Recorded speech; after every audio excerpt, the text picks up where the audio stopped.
Bom dia mais uma vez. Então vamos meditar no texto que já foi lido pelo Tiago Aragão. Efésios capítulo 2, de 11 a 22.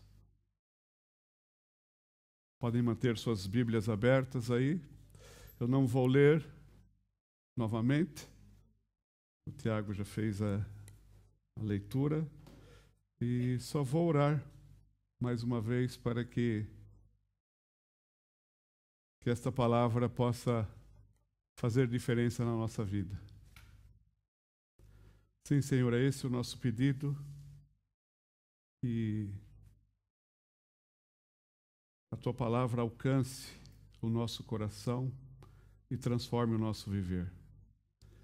Então, Espírito Santo, prende a nossa atenção e toca a nossa vida com esta palavra. Em nome de Jesus. Amém. Bom, o que nós vemos neste texto que o Tiago leu, em Efésios capítulo 2, é, na verdade, a reconciliação entre dois grupos distintos. Dois grupos distintos de pessoas que tinham se convertido a Cristo na cidade de Éfeso. Aqueles que eram provenientes do judaísmo e os chamados gentios ou pagãos. Os judeus, de certa forma, achavam-se superiores no aspecto religioso por causa da circuncisão e não só. E consideravam todos os outros povos como imorais e impuros. Os gentios, que dominaram aquela região pela força, também se consideravam superiores no aspecto militar, e não só. Bem, existia um forte antagonismo, e esses dois grupos chegam, então, convertidos a Cristo, cada um com as suas opiniões, e de facto, a reconciliação só foi possível por causa da pessoa e obra de Cristo na cruz. O Evangelho da Paz possibilitou a reconciliação entre ambos, e desta reconciliação, desta unidade, surgiu a Igreja. Mistério de Deus, agora revelado, como Paulo escreve no capítulo 3, Igreja da qual Cristo é a cabeça. Cristo é a nossa paz, e o texto deixa isso muito claro, e rompe toda e qualquer barreira ou muro de separação, ou inimizade, sejam essas barreiras culturais, sociais, raciais e outras. E, de fato, o nosso mundo anda tão dividido e polarizado que a mensagem da reconciliação em Cristo torna-se ainda mais urgente. A igreja é o modelo, ou é o paradigma divino de uma comunidade que deve ser hospitaleira, mista, ou seja, com grande diversidade, e inclusiva, que acolhe a todos em amor. E esse texto aponta para isso. De fato, um primeiro ponto que eu gostaria de salientar desse texto é que a igreja é a demonstração do trabalho de reconciliação de Deus. Deus está a reconciliar os homens entre si, com Ele primeiramente e entre si, sem dúvida. Ao longo da história, sempre ocorreram divisões entre os povos. E nós sentimos isso, nós dividimos-nos de várias maneiras. Nós rotulamos as pessoas com facilidade, criamos ou herdamos discriminação, preconceitos. Isso é fácil adquirir essas coisas. Mas no presente caso, como já dissemos, o facto era que ambos, judeus e gentios, ou judeus e pagãos, estavam vindo a Cristo. E muitos problemas surgiram por conta das rivalidades e preconceitos que eu já mencionei. Então é nesse contexto que Paulo envia esta carta à igreja que estava em Éfeso. E no capítulo 2 ele começa a descrever como Deus alcançou pessoas mortas nos seus delitos e pecados e vivificou-as em Cristo, pela graça, através da fé. Então, o início do capítulo 2, os 10 primeiros versículos, Paulo realça isso, que estávamos mortos nos nossos delitos e pecados, mas em Cristo ganhamos vida, fomos vivificados. Até aqui tudo bem, pois geralmente damos mais atenção ao facto de Cristo ter modificado nosso relacionamento vertical com Deus. Mas Paulo começa a descrever as implicações horizontais da fé em Cristo. No texto que nós lemos, Paulo escreve assim aos gentios. Agora vou reler um trecho. Portanto, lembre-se de que anteriormente vocês eram gentios por nascimento e chamados incircuncisão pelos que se chamam circuncisão, feita no corpo por mãos humanas, e que naquela época vocês estavam sem Cristo, separados da comunidade de Israel, sendo estrangeiros quanto às alianças da promessa, sem esperança e sem Deus no mundo. Mas agora em Cristo, vocês que antes estavam longe, foram aproximados mediante o sangue de Cristo, pois ele é a nossa paz, o qual de ambos fez um e destruiu a barreira, o muro de inimizade, anulando assim em seu corpo a lei dos mandamentos expressa em ordenanças. O objetivo dele era criar em si mesmo, dos dois, um novo homem, fazendo a paz, e reconciliar com Deus os dois em um corpo, por meio da cruz, pela qual ele destruiu a inimizade. Ele veio e anunciou paz a vocês que estavam longe e paz aos que estavam perto, pois por meio dele, tanto nós como vocês temos acesso ao Pai por um só Espírito. Percebam o que Paulo ensina aqui. Ele está a comunicar duas coisas nesse trecho. Em primeiro lugar, tornar-se um cristão não muda apenas o nosso relacionamento com Deus. Isto também envolve relacionarmos-nos com os outros cristãos. É o aspecto vertical, sim, com Deus, e horizontal, o relacionamento com os outros cristãos. Ou seja, quando a pessoa não se torna cristã apenas para estar justificada diante de Deus, apenas para ter um relacionamento correto com Deus, mas também para se juntar a uma comunidade, para se juntar à igreja, para se juntar a uma família. Em Cristo, tornamos-nos parte da nova humanidade que Cristo está a formar. Em segundo lugar, ao tornar-se um cristão, a pessoa passa a fazer parte da nova humanidade mencionada e a sua identidade como parte desta nova humanidade substitui qualquer outra identidade anterior. Esta é a razão pela qual judeus e gentios ultrapassaram todas as barreiras que os dividiam.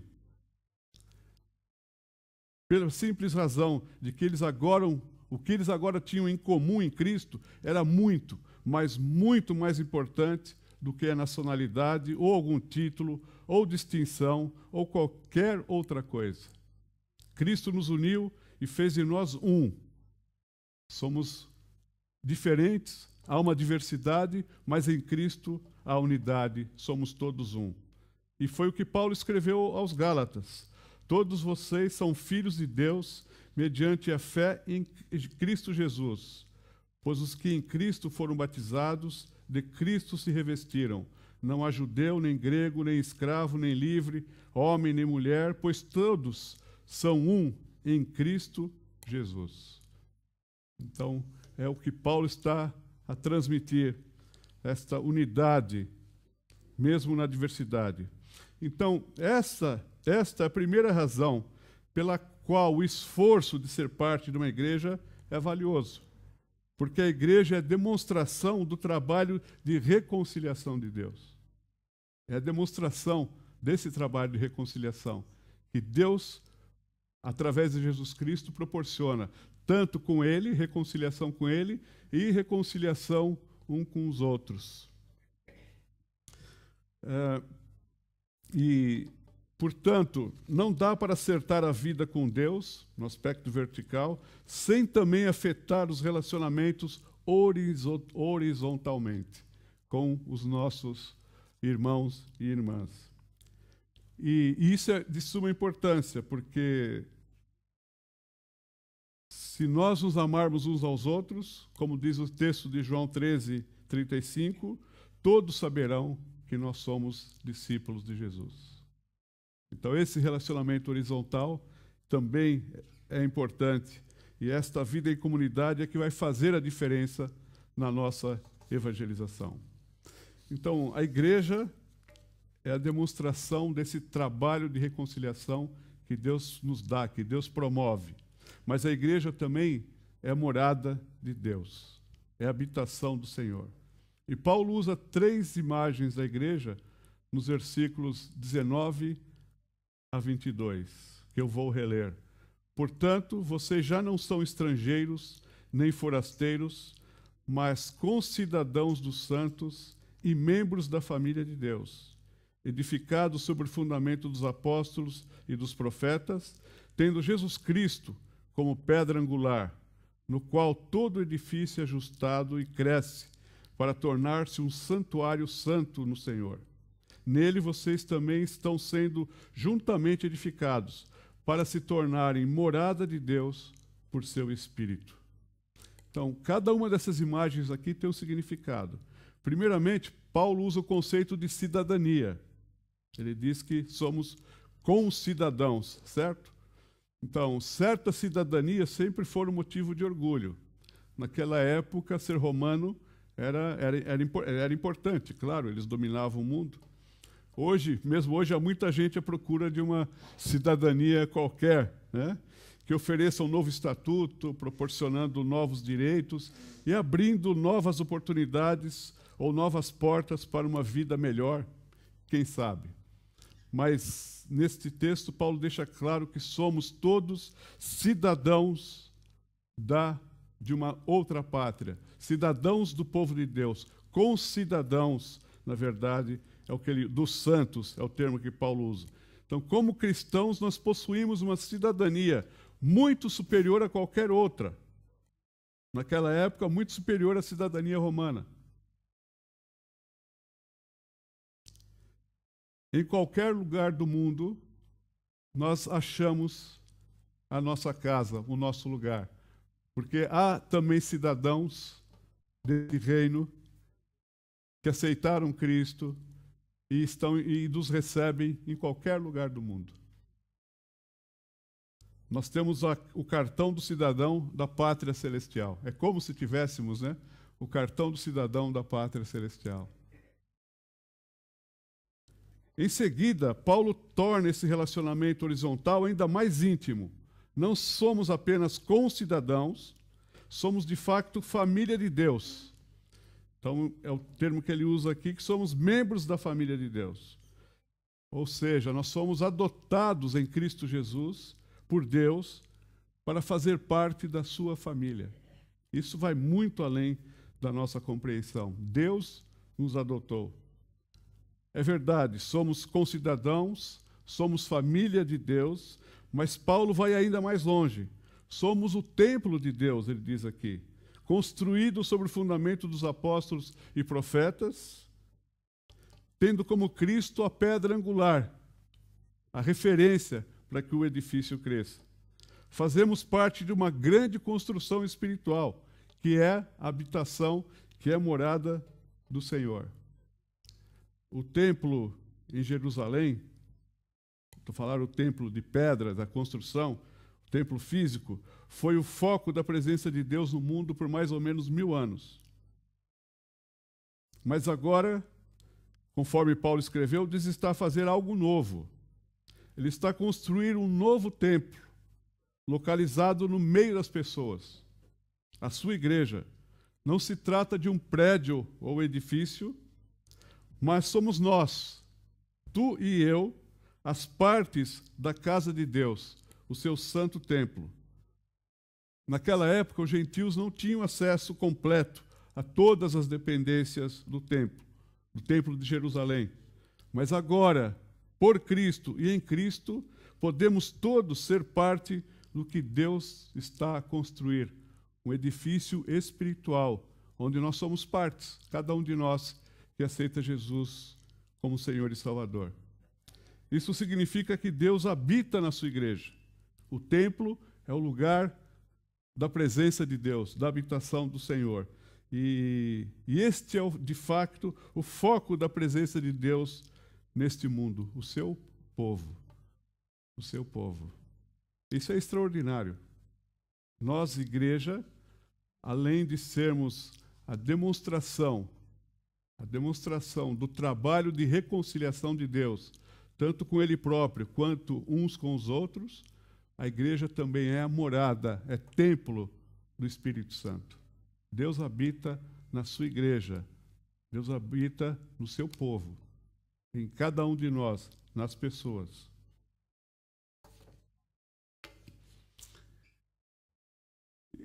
Para aqueles que ainda questionam o porquê da igreja, acho que esse texto dá alguns bons motivos, né?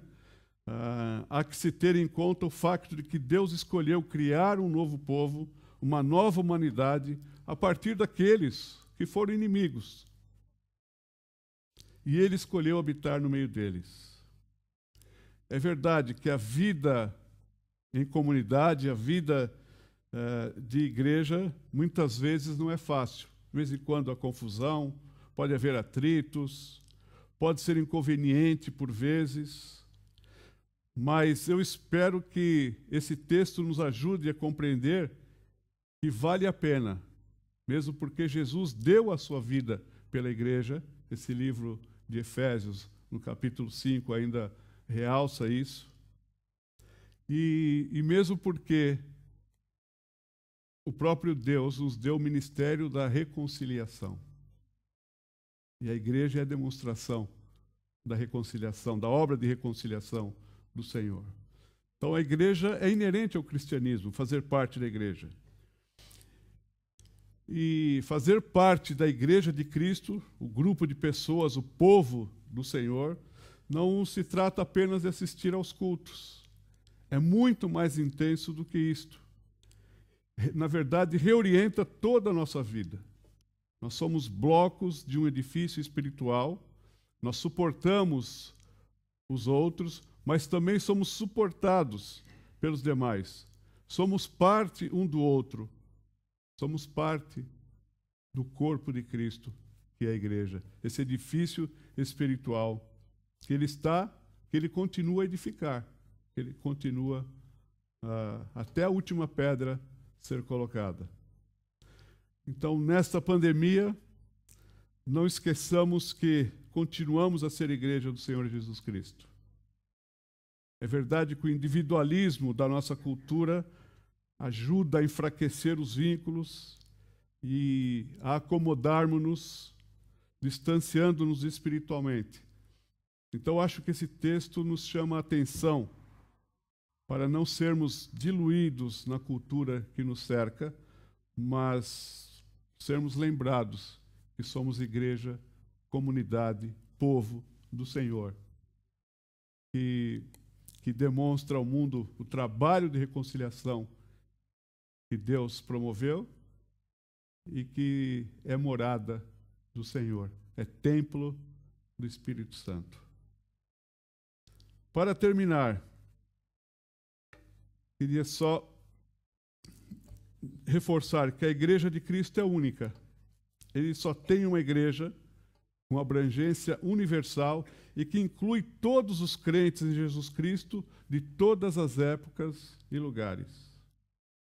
No entanto, há diversas expressões locais e visíveis desta igreja de Cristo, que são as inúmeras igrejas compostas por grupos de crentes, como esta aqui, de diferentes dimensões, reunidos ou dispersos em todo o planeta. A igreja de Cristo é perfeita, pois é Ele quem a edifica e dirige, mas ela é composta por pessoas imperfeitas como nós, e todos nós estamos num processo contínuo de aprendizagem e crescimento. Um autor escreveu que a igreja é o lugar mais seguro da terra. E um outro autor ainda disse que a igreja foi criada para refletir a beleza do caráter divino.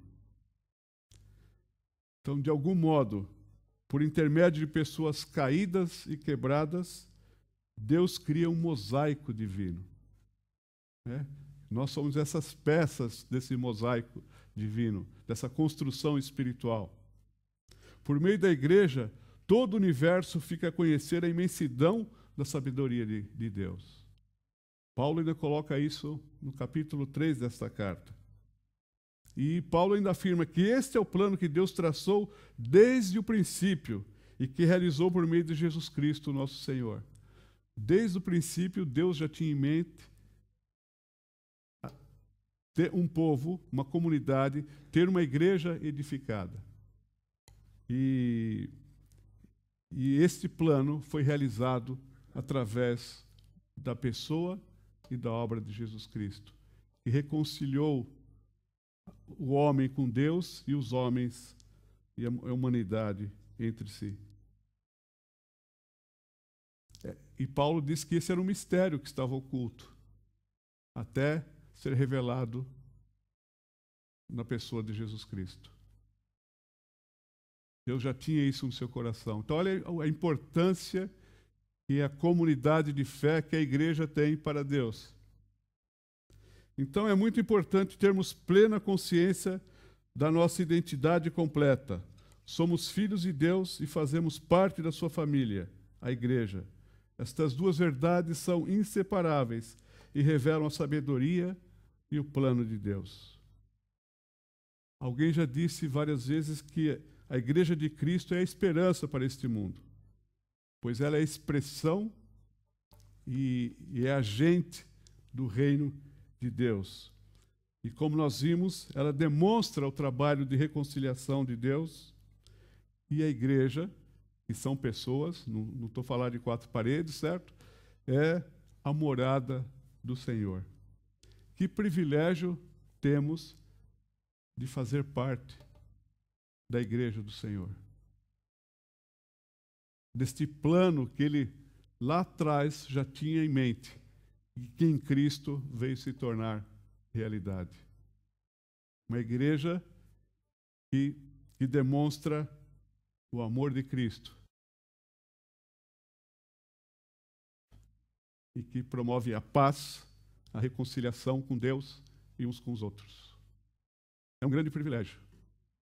E às vezes precisamos trazer à mente novamente esta nossa identidade de filhos de Deus e integrantes da sua família, a igreja. Todos os que recebem Cristo, se entregam a Ele, passam a segui-lo como Senhor e Salvador, fazem parte desta construção espiritual que Jesus vem fazendo e onde Ele habita. Amém? Deus os abençoe.